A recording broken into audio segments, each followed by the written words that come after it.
Max, days out from defending the BMF title, back at the T-Mobile Arena where you won the BMF title and that incredible moment against Justin Gaethje. How does that feel? It feels crazy, you know, always be able to fight here in Las Vegas. I don't know if you know, but they call it the ninth island because there's a lot of Hawaiians here. So it's going to be a very Hawaiian pro card crowd.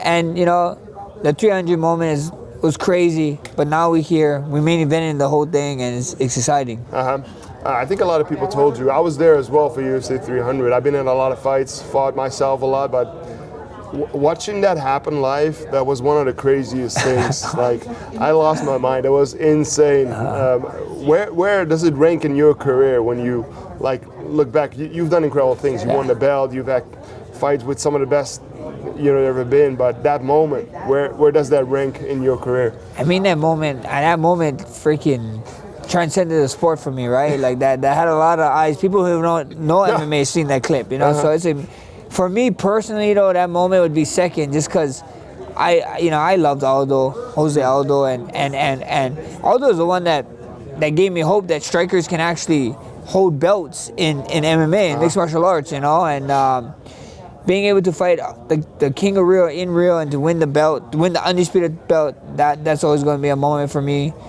But that moment is second right there, bro. It's crazy. Like you said, bro. People who don't even watch fighting know about that moment, or they see pictures of me and they know me. So it's awesome. I got you. You shared the octagon with Charles before. A lot of people actually forgot about that because it's such a long time, and you guys really built your careers after that. You became a champ after. He became a champ after that.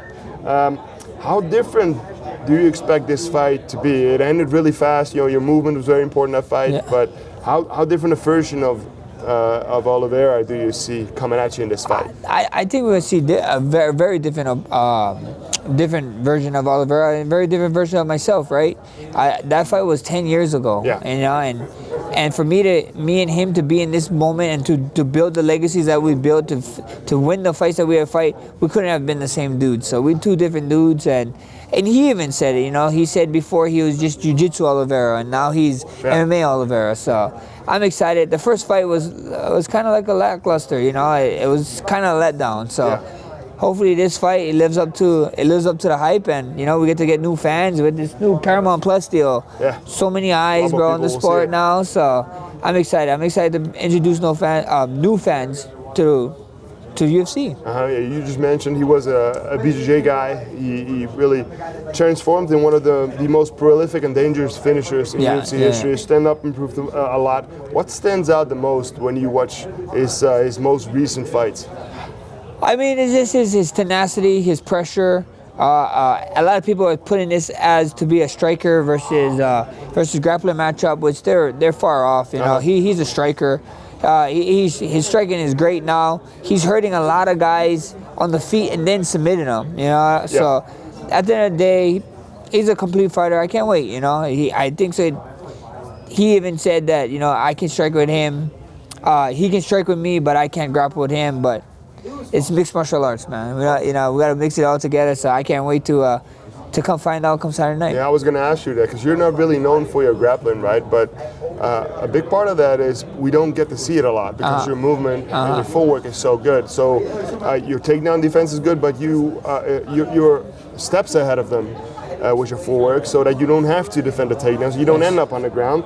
How do you balance your output, your volume, without being able to get caught by Charles in the clinch for takedowns and then submissions?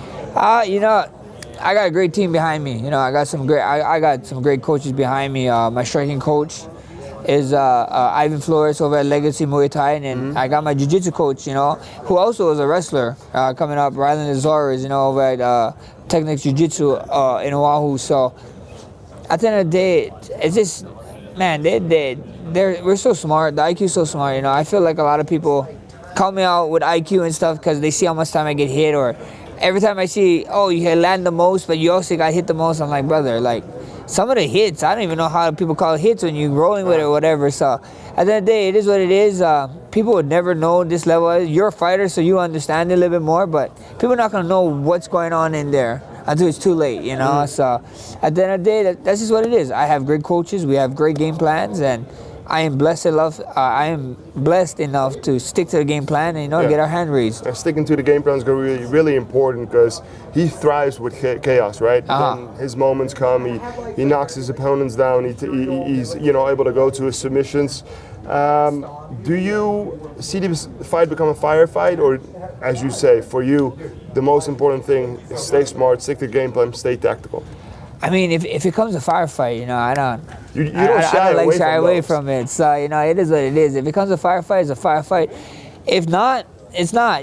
Whatever fight. This is the BMF title on the line. All the BMF fights been freaking firefights. So I'm just excited to have another opportunity here and to be blessed. Yeah. When we were talking about the ground game earlier, we don't really see it a ton, so people don't really know how comfortable would you feel like grappling Oliveira in his grappling issues? You know what he does, like being on top, defending.